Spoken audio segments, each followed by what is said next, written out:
There's a very charming letter that St Ignatius wrote when he was outside Venice, and the first companions, and he had gathered in Venice in order to take the pilgrimage ships to the Holy Land, but there was a war between the Ottomans and Venice, and so the ships didn't go that year, and so they got themselves ordained, and then they went to different places not far from Venice, and began to live a life of prayer and of preaching a little bit, of preparing themselves to say their first masses.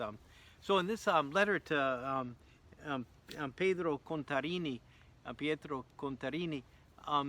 he tells him, here we are, and you want to know how we are. Well, let me tell you. It says that those who have nothing, in fact, have everything, and that's how we're living. They have found themselves, he tells them, a piece of property that was on the monastic land, and no one was living there, which means that it was in horrible shape. And so the monks were quite happy for them to go live there. In other words, they had people watching their property for free.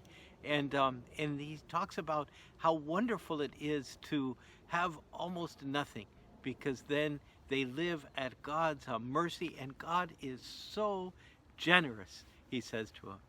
And then you can see that in the letter he's hinting to Pietro that maybe it would not be bad if he were able to live a life like this. But Ignatius says, of course, you may not be able to do that because you have so many things that you have to do. He says, for people like you who have all these things, just remember, put everything at God's disposal and do everything for the will of God, because you may not be able to have this particular happiness, but at least you will serve the Lord in the way that you can.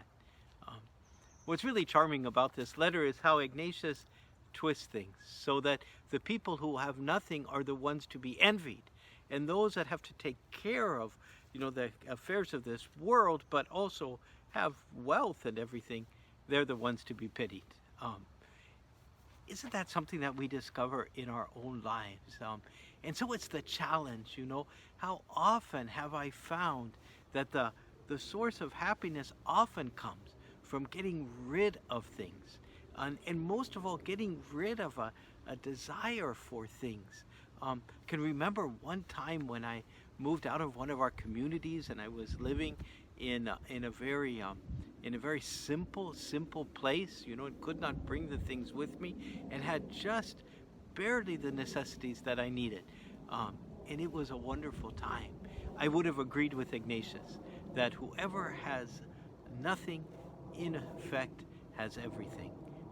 And so I think the challenge for us in our lives is to try as best we can to have very little, in that what we have and what we need to have, we put everything at God's disposal, and say, Lord, use this for whatever good you need.